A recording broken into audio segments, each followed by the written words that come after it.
All right, so everybody thinks they're dealing with some unique set of issues as a rifle hunter, right? You're probably concerned that, man, this last season, I got that 30-second window, I got that 90-second window to shoot that bull across the canyon, to shoot that ruddy mule deer across the meadow, and I just wasn't that effective. I couldn't get down on my rest, I couldn't acquire the animal in my scope, I just didn't feel confident. All of that is buck fever. And I know some of you guys that's gonna rub the wrong way, but we all get buck fever if we don't have a bunch of recent reps on our rifle in the actual hunting scenario. I've guided guys that are retired Navy SEAL snipers. I've guided people on their very first elk hunt who have only shot a large caliber rifle once or twice, and everybody's suffering from that issue. It's just buck fever. Shooting rifles in the hunting scenario, it is a perishable skill. If you're not getting recent reps that are very similar to that situation, you're just going to not be that effective in the moment. That's the case. So I'm gonna show you guys a tool in this video, a PCP air rifle that I use to combat this. I guide a ton in the Western states every year, but I live half the year in the Caribbean. So all the issues that you guys out there, modern hunters, are dealing with, the cost of shooting your large caliber rifle, the regulations you got to deal with in terms of what ranges you can go to, the noise limitations, all of that shit that is making it so you can only shoot your large caliber rifle maybe once or twice a year, and then during your 7 to 10 days of hunting, all the crap that's limiting you. And that's the reality, right? It's not... There's an industry out there that wants to tell you that this problem is about, just buying the next best rifle, getting the next formal training. All that stuff does help on the margin, but that's not the low-hanging fruit. The low-hanging fruit is reps. And this right here, this sub-$1,000 setup, I'll go into the nitty-gritty of it, is going to solve the big problem. I'm circling back here, and I'm showing you this because even though rifle hunting and rifle shooting is a massive part of my career, I deal with severe limitations because I live in an area where it's almost impossible to shoot a large caliber rifle. In the Caribbean here, there's almost nowhere you can shoot at distance. Noise is a major problem. The density of human population is just the case that it's pretty impractical to get anything close to reps with a large caliber rifle. All you guys are dealing with the same thing in all the states too. Yes, some of you are the anomaly. You can shoot your rifle every day. That's awesome. I'm not talking to you. You can turn this video off. For the rest of you guys that are dealing with the practical world, let's talk about this thing as a tool, and I'll go through exactly what you need. Great Christmas present. I'm not trying to shove some promotional shit up your ass. I have used this thing now for almost 4 years. Ever since I started living this lifestyle where I was restricted on the rifle front half the year, this thing has been essential for keeping me up to speed. As a matter of fact, I'll go over 2 different kinds. These are budget options, guys. These are not high-end PCP air rifles or anything like that. But I'm going to start at the basics first, because a lot of you guys are thinking, is he talking about a freaking BB gun? So, yeah, these are a BB gun in a sense. If you guys grew up shooting a Red Ryder BB gun, it's the same idea, but this is like a Red Ryder BB gun on steroids times 10. Yep, coming down. You're looking at shooting a projectile 800 to 1,000 feet per second. You can shoot them repetitively. They run off a charged air tank. That's what makes them a PCP rifle. And that's going to allow you to shoot somewhere between 50 and 100 shots before you got to refill them. And they feel much more like a large caliber rifle. The weight of them, the things you can do in terms of putting bipods on them, the optics you put on them, they're going to be much more similar to your big game rifle than your standard BB gun, and really even more similar than a rimfire. So like your standard 22 is going to be lighter than these. It's just going to feel different than your large caliber hunting rifle. These are more similar to your large caliber hunting rifle, and I think that's a good thing because you can mimic your optic, you can mimic your bipod. You want to do that. And when I get into my system, I'll show you how I do that, but these are pretty darn good at that. The one thing right off the bat that is vastly different is recoil, obviously, because they're running off of air. This is the tank. You can see the tank on this one. On this rifle, the tank is inside the forearm there. This just has an extended tank on it. But the thing about them is they have almost no recoil. Here we go. This is an area where that's a good thing. This thing being different than the large caliber rifle that you're gonna shoot in real big game hunting scenarios. Some people are gonna look at that and be like, well, that's a negative because I wanna practice being able to reacquire the target after the recoil, dealing with the recoil. I wanna practice all that. So here I gotta go on a little bit of a tangent to explain to you why I think this is a good thing. And this is gonna be outside of the air gun argument also, right? It's going to be the same argument of why I think that if you can shoot large caliber rifles a lot at a range or whatever, you should mostly shoot low caliber recoil mitigated rifles. First, we have to frame marksmanship, right? What's one of the primary issues that people deal with? And this is rifle marksmanship, archery marksmanship, airgun marksmanship, anything like this. As you shoot, your body is going to subconsciously learn to brace itself for the explosion, right? So if it's archery, when you release that string, there's noise, there's movement, your body knows that's coming. In large caliber rifles, there's obvious explosion, there's a lot of recoil, your body is gonna brace for that impact. On an air gun even though there's almost no recoil, just the hammer spring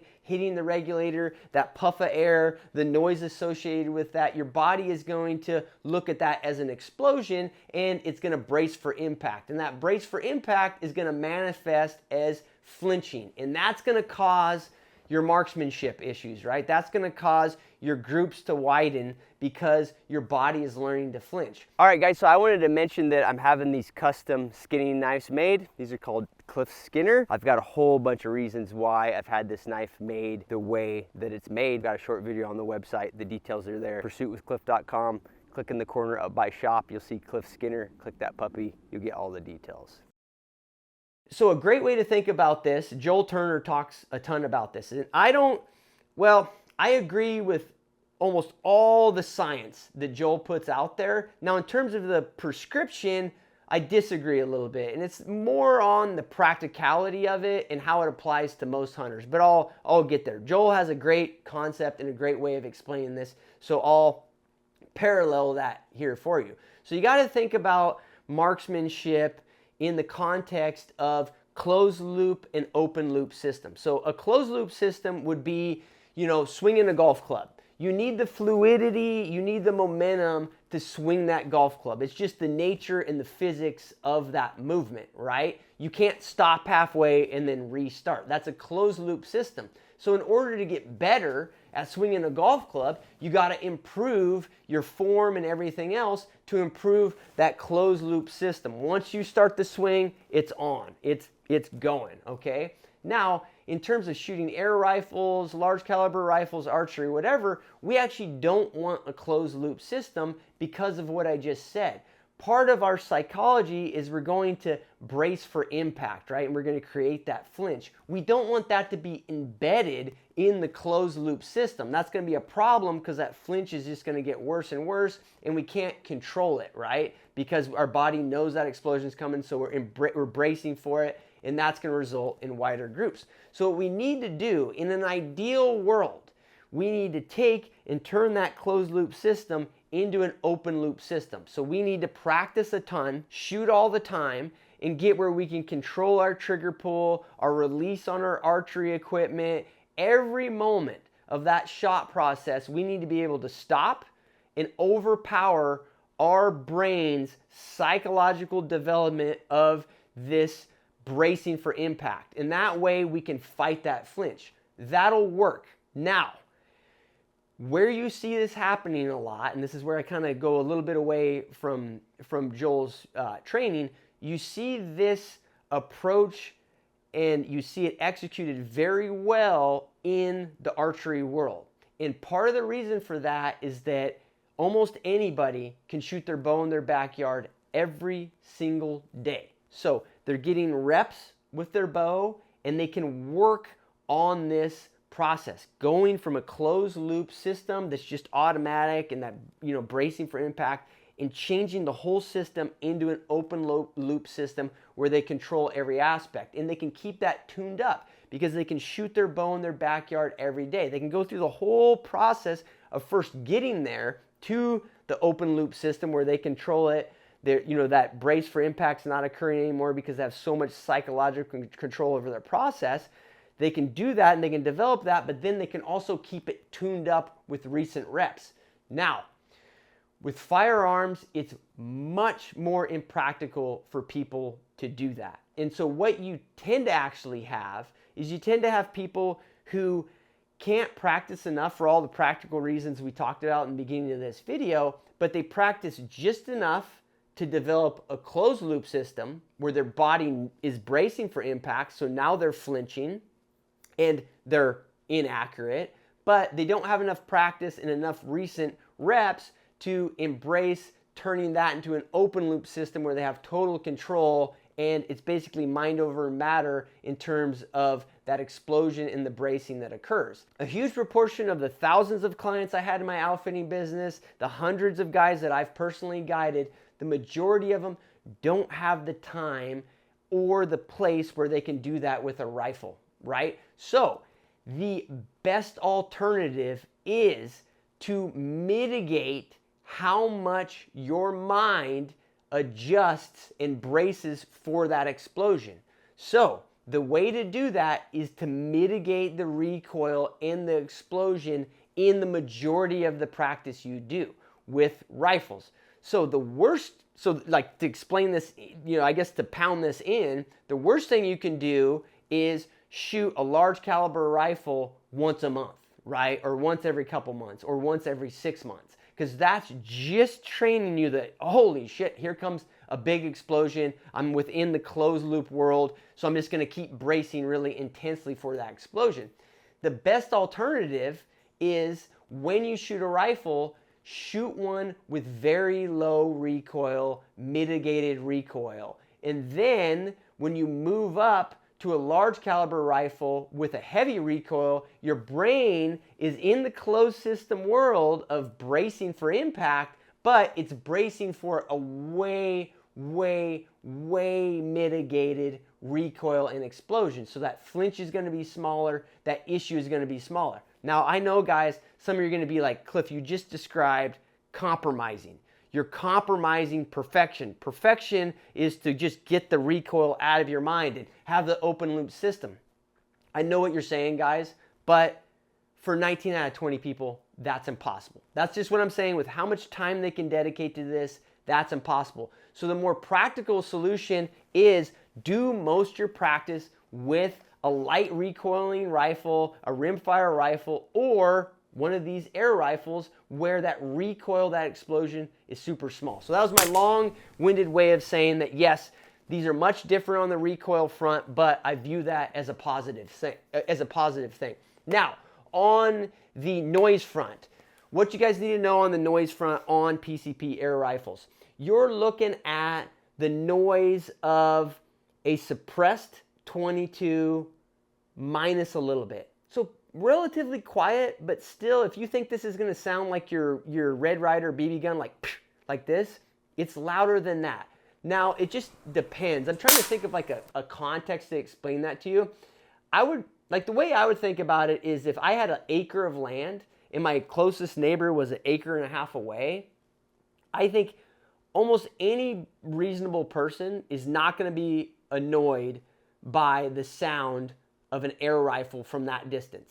Now, if your neighbor is, 10 feet away from one of the walls of your house and you're shooting in your small backyard, it might be annoying, right? So you need a little more space than that. But relative to a rifle, even a rimfire rifle, particularly a non-suppressed 22 or something like this, the sound is way less. You don't need hearing protection. I never wear hearing protection. These particular rifles that I have, even though they're like a budget rifle, a value-oriented air gun, they're known as being pretty quiet. It has to do with the barrels and the shroud on them and all of that. But they're pretty darn quiet, but there is a little bit of noise. this plays into one, what I just talked about. You might be able to shoot them just right in your yard. You have to look at, the regulations of your municipality. Some municipalities don't allow any air guns, even BB guns to be fired within city limits. So you have to look at that. That applies. But if you have a little space, it's very likely you can shoot these right at your house with no problem and without annoying your neighbors. Now, if you can't do that, you've got neighbors right there or whatever, or maybe you don't even have a yard, the reduced noise makes it much easier to find places where you're not disrupting other people who are using the area. So you could go to any public land, any places where they're allowing public access, and you're not going to annoy somebody camping, right? You're not out there unloading a loud, large caliber firearm and you feel weird because you're annoying other people. Even in my place in the States,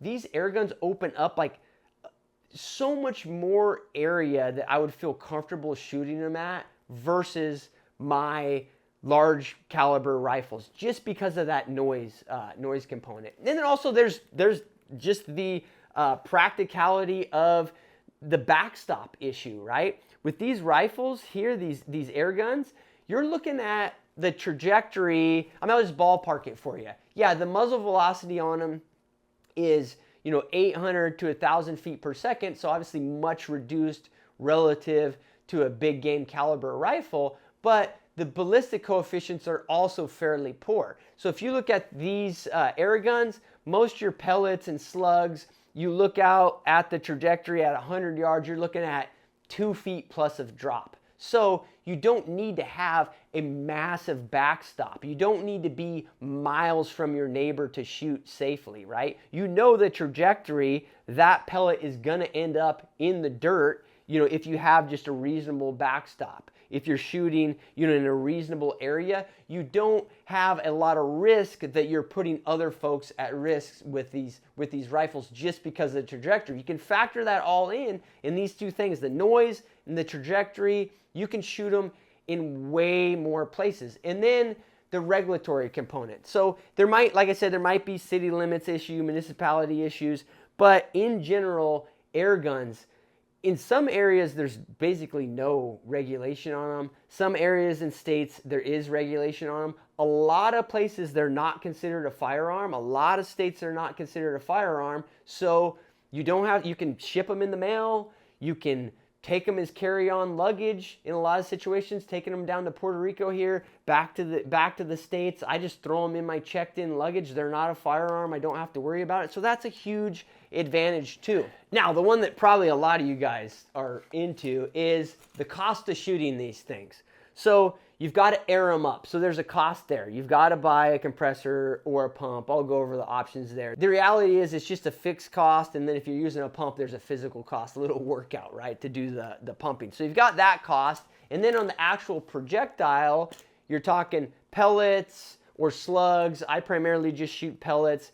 These things are, if you're looking at premium pellets, you're looking at like 15 to 20 cents a shot. For plinking around, you can get pellets for 5 to 10 cents a shot. So you can compare that in your mind to shooting really any actual firearm, actual rifle. Even if you're shooting 22s, the cost of ammo is, multiple fold that. If you're shooting your large caliber rifles, I just reloaded a box of 7 PRC, and even reloading it is costing me $4 or $5 per round. So there's a massive difference there. You can go shoot these 500 times in a day, and it's going to cost you, a small fraction of the $1,000 you would spend shooting a rifle, $1,000 plus shooting that many a rifle. And the other thing is, it comes back to the recoil thing, is you can actually put the reps in these things. Like I could shoot 100 rounds out of this, which I routinely do. I take this thing iguana hunting or whatever, I'll shoot it 100 times in a day, no problem. And that recoil allows me to do that. It's fun to shoot it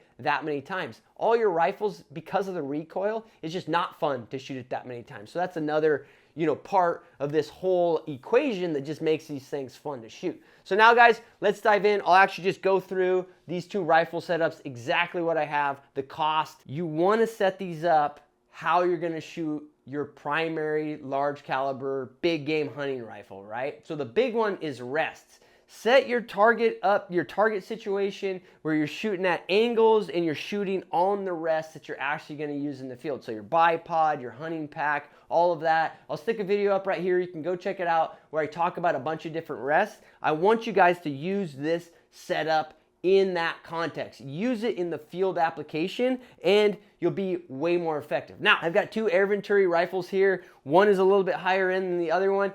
In the air gun world, these are your budget value options. Now, for the application we're talking about, really trying to use it as a practice weapon for our firearms, our large caliber big game rifles, I actually like these options a lot better than some of the higher end air gun options. When you get into the higher end air gun options, they kind of migrate away from feeling and being customizable into being similar to a normal hunting rifle, a normal hunting firearm. So I actually like these value options, so you get kind of an added bonus there, right? They're cheaper, plus it's a little more applicable for what we're talking about. Anyways, I've got two different models here. This is the Avenge X, and I have the extended tank on it. You don't need the extended tank unless you are doing hunts. The extended tank allows you on those, target-rich environment hunts. We're talking iguana hunts where you're going to shoot this gun 100, 150 times. That allows you to reduce how many times you have to air up the gun in the field, and that is a big bonus. But if you're using this for target practice, you really don't need that tank.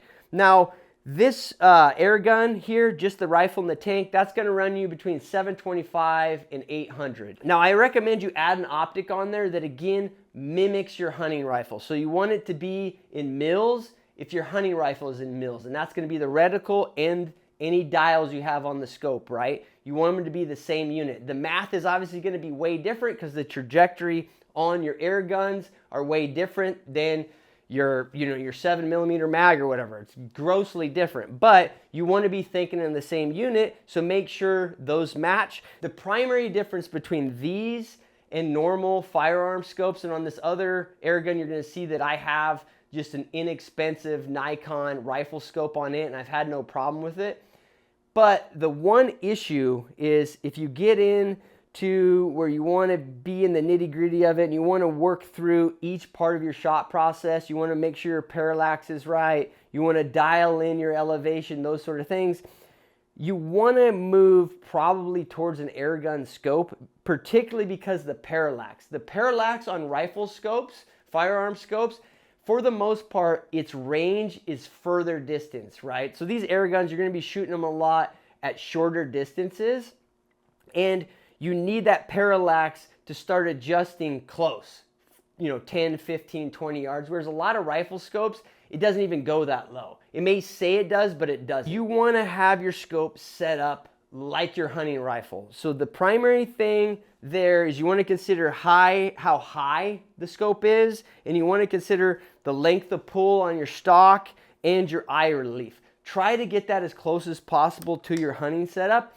and this practice will be a lot more transferable. That's one reason I do like this kind of AR style stock that the Avenge X, this is the tactical version, I believe.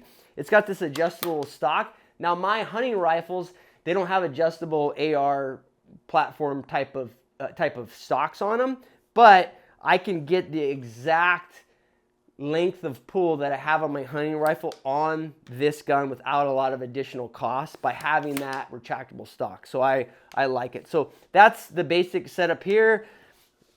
These guns do have the adjustments you need. I'm not going to dive in to the tuning process. It's not that hard. There's lots of good videos on it. The reality is these air guns, they work pretty good out of the box with most your pellets, most your projectiles, but you can tune them pretty easily too with just basic tools. They've got a regulator adjustment on them, and then they have a hammer spring adjustment on them that you can use in the tuning process. So both these rifles have that. And if you're going budget on air guns, you want to make sure that they do have that.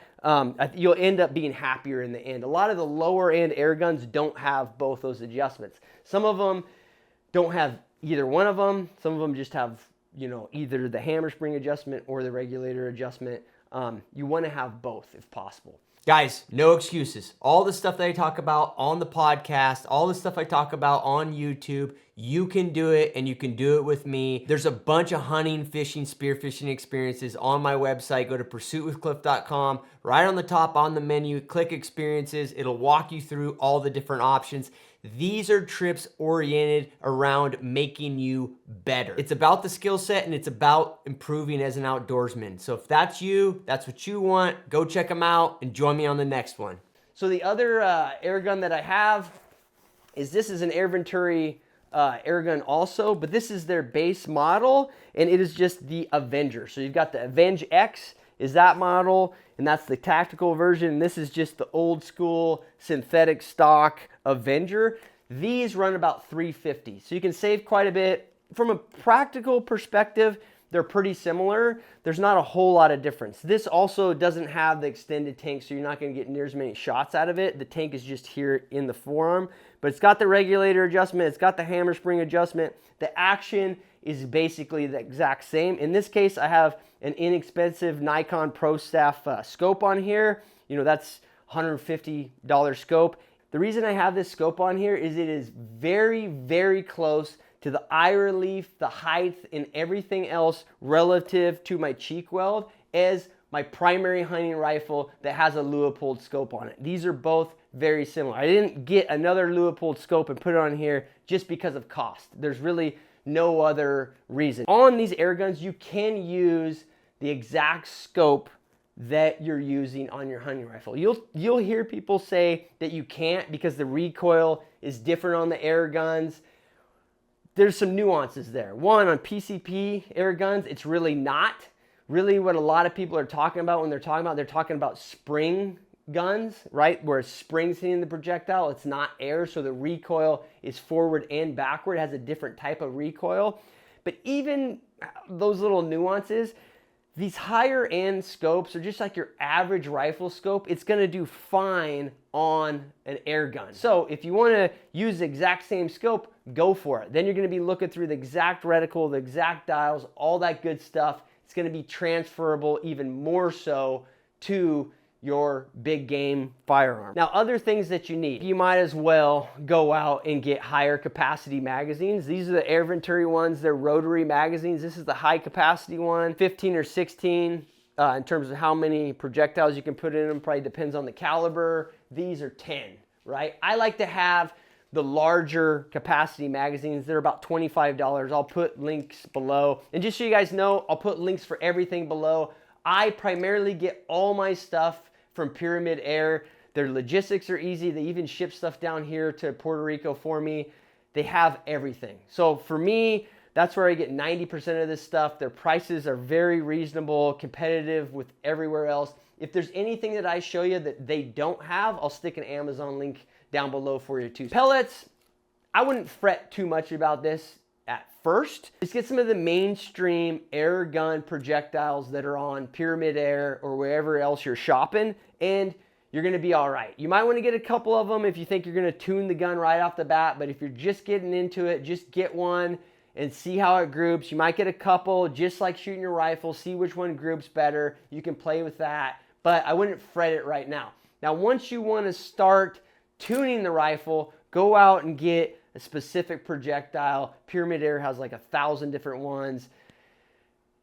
The best way that I found to approach that is go out and look at a recipe, particularly, to the particular rifle that somebody else has done. So I would go out and look for an Avenge X tuning recipe, the exact projectile they're using, the exact regulator setting they're using, the exact speed they're getting is what I'm targeting, and then the adjustment they did on the hammer spring. I would start there on the tuning process and adjust from there. If you do that, there's not much adjustment at all. Just a few little things and you'll get perfect. So you got to get some pellets. Like I said, cheap. You're looking at 10 cents a shot or less for the most part. I do recommend, if you're going to get into this at all, to get your gun tuned up, get a chronograph. This is the best chronograph there is, guys. This Garmin one. I keep it in the box here. I've used it a ton. I've had it a while, but I've taken it to Alaska. I bring it down here. That's how small it is right there. You can shoot one of these air guns right next to it. You can get velocities and you'll know where you're shooting. The reason that it's not an essential item. You don't have to have it. These are $500 or $600, so I understand why you wouldn't want to get it. Obviously, if you're a rifle shooter, archery hunter, you probably want one anyway, so that's a good option for you. But you kind of, what I have found with shooting these air guns, particularly if you get into the hunting component of it, is the velocity you're shooting at, you need to know, because the projectiles are pretty sensitive to it. If the gun's shooting too fast, your groups will go berserk. So I find a chronograph to be handy for the tuning process, and to just know, oh yeah, like I've got the regulator turned way too high for this projectile because I'm shooting at 1,000 feet per second, and these projectiles are starting to roll at 950 feet per second. So it's nice to have a chronograph for that reason. All right, so the last thing you need is some way to air your gun up. And I used this for a long time. These are high pressured pumps. You can't use like a bike pump or anything like that, because you're getting these things up high. You're talking like 3,500 PSI, 4,000 PSI. So you need one of these high pressure pumps. It's not that bad. Like if you read about it on the internet, it's like, oh, you'd never want to pump one of these guns up with this. It's not that hard. It's good exercise. Use your legs, use your whole body, and you can pump one of these guns up. Maybe it takes me 15, 20 minutes, get a good sweat going. It's really not that bad. Entry level, I mean, why not? And these high pressure pumps, this is, I'll put the details down below. This specific one is an Air Venturi G9, I believe, and they run about $120, I think. Somewhere between $100 and $125. All right, so the last thing you might want is a high pressure air compressor, right? So this is the Rover.